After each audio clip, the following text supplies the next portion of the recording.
Hello guys! Hello, this is for Cancer. Cancer, welcome dito sa aking channel. Kapalaran 888. Welcome guys. This is collective reading guys. So please comment down below if you resonated. Dun sa mga bago kong subscribers, thank you sa pag-subscribe. Welcome sa inyong lahat. And dun sa mga hindi pa subscribe, mag-subscribe ka na Cancer. Okay? Okay, crown chakra, memories of love, lights, deception, envy. Nako.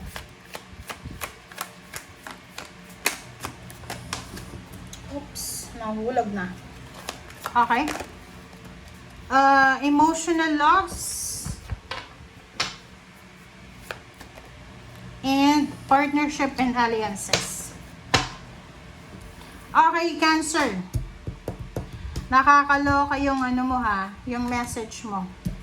Unahin natin tong crown chakra. This is your head, 'di ba? Head. Meron sa inyo dito Cancer na siguro hindi kayo makatulog ngayon, maybe almost 1 week or 2 weeks na kasi masakit yung ulo nyo ba? Masakit yung ulo, masyadong nag-iisip, overthinking. Masyado kang nag-analyze ng situation. Comment nga sa comment section. Pwedeng namang problema ka sa pera, kasi may gusto kang bilhin, may gusto kang gawin, pero hindi mo magawa. So, masyado kang nakafocus dito. Hindi ka makatulog. Yung iba, sumasakit ng ulo, yung mata, lalo na yung mga Cancer na may mga eyeglasses, ganyan, sumasakit. Or pwedeng nakatira kayo sa mainit na lugar, so medyo naiinitan kayo. Memories of love, this is number 6. There's a situation, few months ago, may situation sa buhay mo Cancer na bigla mong naalala yung mga mahal mo sa buhay na wala na dito sa mundo. Especially kung wala ka ng parents, wala ka ng lolo, lola, sila yung mga tao siguro talagang unconditional yung pagmamahal nila sa'yo. So, nakikita ko isa din yun sa rason, yung parang regrets. Meron kang regrets Parang iniisip mo na siguro kung nandito sila, siguro kung buhay pa sila, hindi ka maghihirap ng ganyan, hindi ka masasaktan ng ganyan, or whatever man. Okay, light. This is number 19, this is 20. Yung 20 is number 19, this is 10. Light and enlightenment. So, lalabas. There's a revelation. Whatever revelation siya. So, nakikita ko dito. May lalabas ditong kwento. Okay? May lalabas na kwento dito, guys. Ang kwento dito is lalabas yung katotohanan. There's a revelation. May mga tao dito na manipulate ka, naiinggit sa'yo, or may mga taong parang niloloko ka. Parang ganon. So, sinasabi ng bara sa'yo dito, Cancer, na ihanda mo yung sarili mo dito kasi matutuklasan mo to There's a revelation ng mga tao na nagkakampihan sila. Nagkakampihan sila para i-deceive ka, 'di ba? Nagkakampihan sila para anong tawag dito? Lokohin ka. Nagkakampihan sila kasi naiinggit sila sa'yo. Parang ganon. So, but, wag ka nang mag-alala doon kasi lalabas yung katotohanan. Kung sino man yan ng mga taong yan na nagkakampihan laban sa'yo, makinig ka. Lalabas yung katotohanan. And the last card dito is emotional loss. Sabi ng baraha, wag kang magpanic, wag kang mag-alala. So, kung sino man, kung ano man na kwento, chismis, whatever man na malaman mo na, oy, pinagkukwentuhan ka pala, tinatraidor ka pala ni ganito, wag ka nang magalit. Kumbaga, umalis ka na lang sa situation na yan, ialisin mo na lang yung sarili mo sa sitwasyon na yan, okay? Or umiwas ka na lang, let go mo na lang, and then yun, disconnect, okay? Put boundaries around you.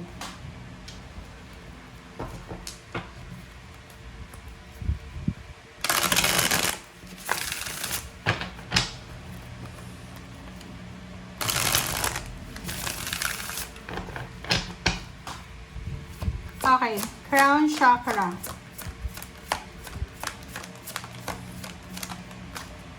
Okay, this is for crown chakra. This is for memories of love, OMG. And King of Swords. So, kung makikita mo dito sa Ace of Swords, sabi ng baraha sa'yo dito na, yon, kung mayroon kayong nakukuha or natatanggap ng mga balita, communication, chismis, confirmation, kwento, ano man ito, na balitang ito, sinasabi ng baraha sa'yo dito sa crown chakra na huwag kayong magpadalos-dalos, pag-isipan yung mabuti. Kung chismis man yan, paninira, or pinagkakwentuhan yung ibang tao, kailangan mong malaman yung side ng ibang tao ito. Okay? Huwag kang masyadong maniniwala sa isang side lang. Okay? Pag-isipang mabuti, huwag magpadalos-dalos. Memories of love, yun. Siguro wala kang pera ngayon. Or pwedeng may mga financial problems kayo, financial burdens and issues sa buhay. And ang sinasabi ng baraha sa'yo dito, na siguro minsan pag wala kang pera or may problema ka sa pera, naaalala mo siguro yung mga taong wala na dito sa mundo na tumutulong sa'yo dati, lalo na sa usaping salapi. So, nakikita ko sa'yo dito na parang yun, medyo nalulungkot ka kasi pakiramdam mo mag-isa ka na lang, helpless and hopeless. Light. Isang bagong direksyon, isang bagong umaga, isang bagong simula ang posibleng magliliwanag sa buhay mo. Okay? So, prepare yourself sa kung ano man yan na bago na papasok sa buhay mo.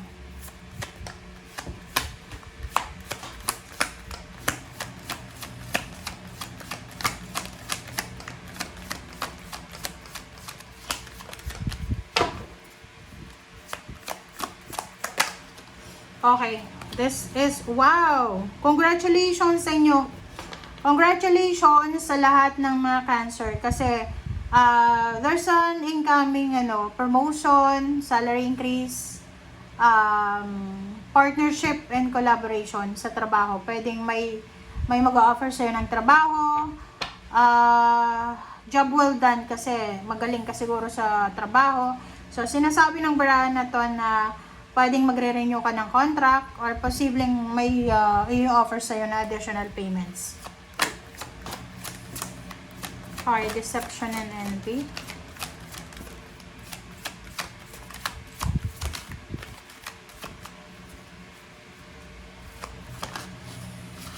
Wow.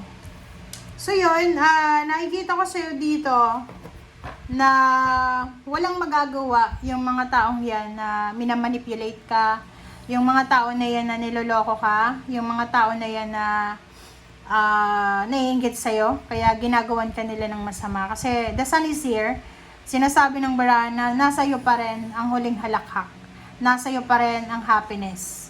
Okay? Sa end ng story. Okay. The Empress and Emotional Loss, diba? Ang ganda ng baraha mo, Cancer. Kasi sinasabi ng baraha sa'yo na after ng mga nangyari sa buhay mo or nangyayari sa buhay mo, if ever ngayon yan, pwedeng niloko ka, pinagtawanan ka, pinagtulungan ka, parang nasaktan ka, parang ganon. But now, nakikita ko na the universe is giving you new beginnings, okay? Like for example, nawalan ka ng trabaho, it's because nagkampihan yung mga katrabaho mo, na alisin ka because naiinggit sila kasi magaling ka siguro sa trabaho. And now, sinasabi na it's a blessing in disguise kasi pwedeng, inalis ka sa isang posisyon or inalis ka sa trabaho, tapos nag-apply ka sa ibang company, natanggap ka, and there's a new beginnings. Tingnan mo.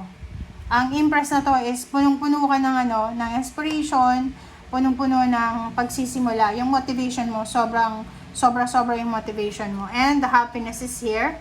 So, yung last 3 cards mo dito maganda. Kasi yung direksyon na tinatahak mo sa ngayon ay magdadala yan sa'yo ng parang ang tawag dito, realistic connection. Diba? Makakatagpo ka dyan ng mga tao na makakatulong talaga sa'yo. Like-minded individuals. Kung ano yung purpose nila, yun din yung nasa isip mo. Diyan mo makikita yung talagang happiness na na pinapangarap mo. And the end is yung Empress. Magiging sobrang busy ka. Okay? So, ihanda mo yung sarili mo, Cancer, kasi magiging busy ka. But, you need to take care of your body. Okay? Physical health, kailangan mong alagaan yung sarili mo. Matulog ka ng maayos, kumain ng maayos, iwasan yung bisyo, babae ka man or lalaki. And there's parang babae dito. May babae dito na single or maybe in a relationship ka dati. Mag-iingat ka kasi posibleng this is unexpected pregnancy. Pwedeng ma-delay yung menstruation mo tapos makita mo buntis ka. I-break na kayo ng person na yon na nakabuntis sa'yo. So mag-iingat ka. Okay? Thank you guys. Bye!